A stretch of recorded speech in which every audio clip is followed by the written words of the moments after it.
어떻게 잘못됐을까요? 어렵죠. 뭔 소리냐면 환자분이 댁에서 주무셨어요. 근데 주무시고 계시는데 제가 뭐 올라가서 설치를 하고 올라가서 뜯어왔습니다. 그럼 그날 이제 뭐 원래 잠자는 것처럼 하려고 그것을 재현하기 위한 게 지금 저희 검사의 목적이거든요. 근데 그렇게 될 수가 없어요. 왜냐면 저희가 우리 집이 아니라. 그죠? 그럼 이제 집에서는 환자분이 아마 이렇게 주무셨어요. 근데 여기서는 불편함 때문에 아마 이렇게 잤을 거예요. 불편하고 내가 힘주고 있을 때는 수면 무호흡법이 잘 안 나타날 거 아닙니까? 그래서 전체적인 횟수가 줄어 있습니다. 환자분의 병을 과소평가할 가능성이 큰 거예요. 저 검사는 8월 23일에 입원하셔가지고 8월 24일에 퇴원하셨죠. 우리가 전체적으로 관찰한 시간은 6시간 58분 정도 관찰을 했습니다. 그래서 쭉 넘어가 봤습니다. 그랬더니 환자분한테 21시 52분, 9시, 10시 정도 해가지고 불을 딱 꺼드렸거든요. 그랬더니 20분 30초 만에 잠이 들어요. N1이라고 하는 수면에 들어갑니다. 거기서 바로 N2라고 하는 수면으로 다시 들어가요. 환자분은 N3라고 하는 수면이 없어요. 그리고 또 하나 우리가 고민해야 될 게 비슷하긴 한데 중간에 이제 시커먼 거 있잖아요. 이게 이제 렘이라고 하는 수면인데 렘 수면은 우리가 꿈 수면이라고 하는 별명이 붙어 있어요. 그러니까 꿈을 막 꾸는 거야. 내가 오늘 낮 생활 할 때 어떤 상사놈을 두들겨 패고 싶었는데 못 팼어. 그럼 해보는 거야. 근데 그게 만약에 잠자는 동안에 나타나 버리면 어떻게 될까요? 벽을 때려가지고 내 뼈가 부러지든지 아니면 부인을 때려가지고 부인이 다치든지 그럴 거예요. 그러니까 이때는 또 다시 또 다른 특징은 뭐냐? 완벽하게 이완된다는 겁니다. 그럴 때는 어떨까? 혀도 힘이 빠집니다. 그럼 어디로 가냐? 뒤로 넘어가요. 그래서 일반적으로는 렘 수면 중에 수면 무호흡 저하 지수가 높아지는 거. 환자분 덩치에서 완벽하게 힘이 빠진 상태라고 했잖아요. 그럼 집에서 자나 병원에서 자나 자발반, 모래반, 잔디반 어디서 자도 똑같은 환경이 되는 거예요. 쭉 올라가서 보면 환자분이 잠잘 때 콧구멍에다 뭘 꽂고 잤어요. 그리고 입 앞에 뭘 이렇게 하나 달아놨습니다. 이 두 구멍의 공기의 흐름을 보면 이 사람이 숨을 쉬는지 안 쉬는지 알 수 있을 거 아니에요. 그죠? 콧구멍으로는 공기의 양을 체크를 하고 있어요. 주무시기 전에 저희 기사님이 코로 숨 쉬어보세요 한 5번 그렇게 했을 겁니다. 그러면 이게 내 호흡이에요.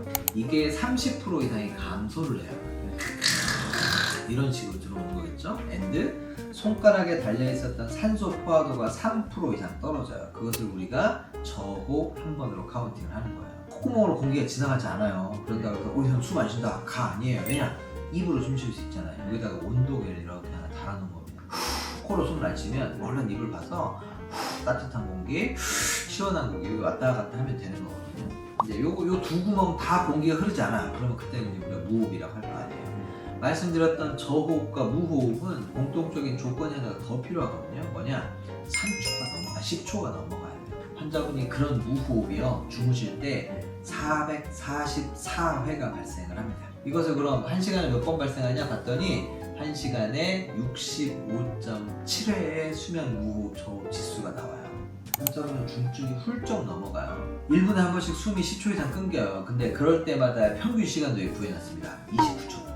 그러다가 산소 포화도가 82%까지 떨어지고 우리가 무호흡을 새벽 3시 58분 36초에 하나가 체크가 됐는데 총 시간이 53초입니다. 여기가 지금 어느 순간에 지금 데이터인데 좀 보시면 여기가 새벽 3시 51분이고요. 여기가 새벽 3시 56분이거든요. 그죠? 요 시간 동안에 이제 5분이잖아요. 그럼 요 회색선이 지금 30초짜리입니다. 여기가 지금 요 메뉴가 환자분 코로 지나가는 공기량을 체크를 해본 거거든요. 이렇게 숨을 쉬어요. 새벽 3시 52분 한 10초 정도에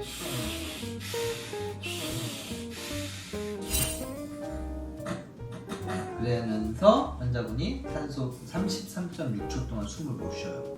여기 지금 요 시간부터 요 시간까지 쭉 숨이 안 쉬어졌잖아요. 저게 지금 53초예요. 1분에 한 번씩 나타나니까 이렇게 계속 나오는 겁니다. 언제까지? 깰 때까지. 중증의 수면 무호흡증 환자들에 대한 치료는 첫 번째 치료가 양압기입니다. 언제 시작을 해야 되냐면 수면 무호흡이 67에 있는 사람이 내가 좀 잠들기가 어렵습니다 라고 하셔도 이제 좀 나아지면 주무실 수 있게 되거든요. 나 피곤하니까 침대에 누워가지고 유튜브나 핸드폰 좀 보다가 자야지. 잠잘 때쯤 착용해야지. 그러면 이제 그 중간에 그냥 잠들어 버릴 거예요. 그러면 안 되고 침실에 들어가는 순간 착용하셔야 돼요. 이 양압기라고 하는 치료가 얼굴에 딱 걸려 있잖아요. 그러니까 불편해요. 그러면 한 4시간 정도 자고 일어나면 눈이 탁 떠진단 말이에요. 그러면 그때 이제 시간을 봤더니 4시간이 되니까 벗어내버리시는 분들이 있거든요. 절대 그렇게 하면 안 되고 더 주무실 거다? 그러면 계속 하십시오. 그리고 도저히 잠이 안 온다? 그럼 벗고 나가세요. 왜냐? 내가 깬 이유는 잘만큼 자서 깬 거예요. 오늘은 좀 포기하시고 세수하러 나가버리셔도 돼요. 아침에 일어나서 환자분이 머리가 상쾌하고 기분이 좋아가지고 회사 가서 승진하고 돈 많이 벌고 이러려고 하는 게 아니고 우리의 치료 목적은 환자분이 심장이나 뇌혈관에 대한 과부하를 느끼지 않게 하려고 하는 거거든요. 그때 처음 오셨을 때도 뭐가 불편한가 해도 이제 기어이 제가 끄집어낸 거고 사실은 친척이 가보라고 해서 안 좋은 것 같다고 해서 가보라고 한 것 같습니다. 이게 사실은 주 목적이시잖아요. 그때 말씀드렸던 주간 졸림, 나는 고등학교 때부터 쉽게 잠이 들었습니다. 이런 증상들이 어제 잘 못 잤기 때문이라는 겁니다. 날짜 잡으셔가지고요, 양압기 하시고 저는 한 2주 후에 뵐 거예요. 2주 후에 뵙는 이유는 뭐냐면 아까 말씀드렸던 열흘 동안 되게 중요하다 그랬잖아요. 죽이 되든 밥이 되든 했는지 확인을 해야 되고 그 동안에 문제가 해결이 돼야 돼요. 환자분이 나 이런 게 이렇게 불편해. 그러면 제가 해결할 수 있는 건 해결책을 해드리고 말씀드릴 거고 또 제가 봤는데 본인이 열심히 한다고 하는데 데이터가 영 엉망이야. 그러면 제가 또 한 번 지적을 해야 돼요. 그 다음에 이제 한 달째 한번 볼 거고 그 다음부터는 2달이나 3달에 한 번씩만 볼 거예요. 너 이렇게 자주 오라 그래? 그 얘기 하지 마시고 한 번 더 내원하십시오. 네, 안녕히 가세요.